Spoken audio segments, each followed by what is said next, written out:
కేరళ పాలక్కాడ్‌కి సంబంధించిన నిమిషప్రియ వాళ్ళ husband Tommy Thomas ఆహ్, 2011లో ఆహ్, యెమెన్‌కెళ్లారు. ఈమె నర్స్‌గా వెళ్ళింది. అతనేమో ఎలక్ట్రీషియన్‌గా వెళ్ళాడు. అతనికి అక్కడ మంచిగా జాబ్ దొరకలేదు.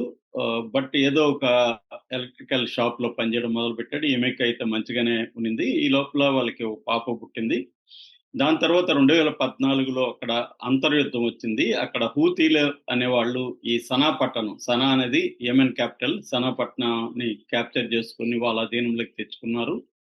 సో, దానివల్ల ఆహ్, అక్కడ అంతర్యుద్ధం, సివిల్ వార్ అనేది జరుగుతుంది. ఈ నేపథ్యంలో వాళ్ళ భర్త టామీ థామస్ పాపని తీసుకొని ఇండియాకొచ్చేసాడు. ఆమె మాత్రం అక్కడే ఉండిపోయింది. 2014లో ఆమెకు తలాల్ అబ్దో మహదీ అనే ఒక వ్యక్తి పరిచయమయ్యాడు.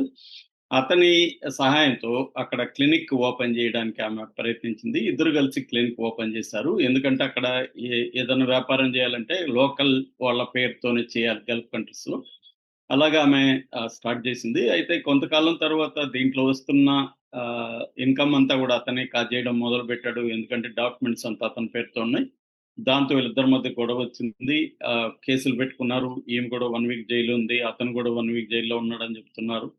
సో, ఈ నేపథ్యంలో ఈమె ఎవరో సలహా ఇచ్చారో అతనికి మత్తుమందిచ్చి నీ డాక్యుమెంట్స్ అన్నీ తీసుకో. పాస్‌పోర్టు, వీసా అన్నీ అతని దగ్గరున్నాయి. తీసుకొని నువ్వు వెళ్ళిపో. ఇక్కడ ఇతనితో నువ్వు డీల్ చేయలేవు అని చెప్తే ఆమె హనన్ అనే ఒక నర్సు సహాయంతో కెటామిన్ అనే ఒక మత్తు పదార్థాన్ని అతనికిచ్చింది. దాంతో అతను డోస్ ఎక్కువై చనిపోయాడు. దాంతో ఇది 2017లో జరిగింది. అతని బాడీని ముక్కలు చేసి వాటర్ ట్యాంక్‌లో పడేసి వీళ్ళిద్దరూ కలిసి పారిపోవడానికి ప్రయత్నించారు. అయితే అది లీక్ అయిపోయి వీళ్ళని పట్టుకున్నారు. పట్టుకొని సనాకి తీసుకొచ్చారు. ఈ తీసుకొచ్చింది కూడా ఈ తలాల్ అబ్దో మహీదీ వాళ్ళ ఫ్యామిలీ వాళ్ళే అన్నమాట. తీసుకొచ్చి ఇక్కడ అప్పగించారు. అప్పటి నుంచి 2018 నుంచి కూడా ఆమె జైల్లోనే ఉంది.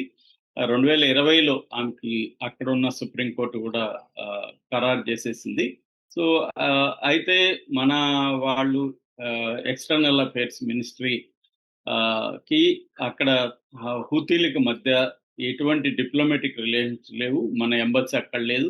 అయినప్పటికి కూడా మోడీ ప్రభుత్వం అక్కడ లీగల్ ఎయిడ్ చేయడం, అట్లాగే ఢిల్లీ హైకోర్టు జోక్యంతో వా ఈ నిమిషప్రియ వాళ్ళ అమ్మ ఆహ్, ప్రేమకుమారి ఆమెను అక్కడికి పంపించారు.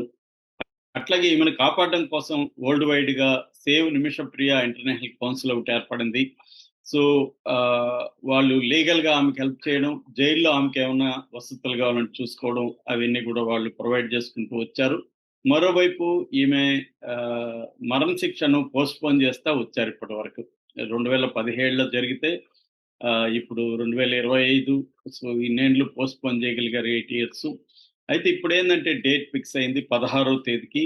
దాంతో మళ్ళీ వేగం పెంచారు. ఇటు సుప్రీం కోర్ట్‌లో గూడా కౌన్సిల్ తరపున సుభాష్ చంద్రన్ అనే అడ్వకేటు ఆహ్, వేశాడు.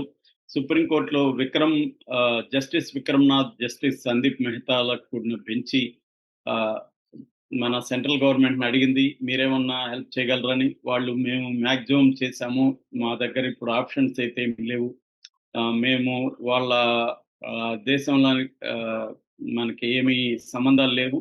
అందుకని జిబౌటి అనే ఒక ఈస్ట్ ఆఫ్రికన్ కంట్రీ ద్వారా వాళ్ళతో చర్చిస్తున్నామని చెప్పారు. ఆల్రెడీ వాళ్ళకి ఒక నోట్ వెర్బల్ పంపించారు. నోట్ వెర్బల్ అంటే ఒక రిక్వెస్ట్ అన్నమాట. సో, అది హెల్ప్ అయింది. హెల్ప్ అయ్యి ఆహ్, ఒక పోస్ట్‌పోన్ అవ్వడానికి అది కూడా ఒక కారణం. రెండవ కారణం ఏందంటే, ఈ కౌన్సిల్ తరపున, ఇంటర్నేషనల్ కౌన్సిల్ తరపున అక్కడ సున్నీ గవర్నమెంట్ వాళ్ళు హుతీలు, సున్నీస్. ఆ సున్నీలకి సంబంధించి అక్కడ సున్నీ గురువులుంటారు. ఆ గురువుల్ని కాంటాక్ట్ చేయడానికి కేరళలో ఉండే గ్రాండ్ ముఫ్తీ ఆఫ్ ఇండియా అంటారు ఆయన్ని. చాలా ఏజ్డ్ పర్సన్. సున్నీ గురువు అన్నమాట ఆయన. ఇండియన్ దీంట్లో ఉంటాడు. ఆయన పేరు కాంతాపురం ఏపీ అబూబకర్ ముస్లియార్ షేక్ అబూబకర్ అహ్మద్ అని కూడా అంటారు. ఆయన్ని కాంటాక్ట్ చేస్తే ఆయన మానవతా దృక్పథంతో తన మతానికి సంబంధించిన ఆవిడ కాకపోయినా అక్కడ యెమెన్‌లో ఉండే షేక్ హబీబ్ ఉమర్ బిన్ షఫీజ్ అనే ఒక గురువుని పట్టుకొని ఆయనకి ఇన్ఫార్మ్ చేశాడు. ఇలాగ ఒక మానవతా దృక్పథంతో ఆమెను విడిపించండి అని ఆయన్ని అడిగారు. అక్కడ షరియా లా అంటారు. షరియా లాలో బ్లడ్ మనీ అంటారు. ఆ బ్లడ్ మనీ ఆహ్, అంటే అర్థమేందంటే డబ్బులు విక్టిమ్ ఫ్యామిలీకి గాని డబ్బులిస్తే, విక్టిమ్ ఫ్యామిలీ క్షమాభిక్ష పెడితే అప్పుడు ఆమెను విడుదల చేసే అవకాశం ఉంది.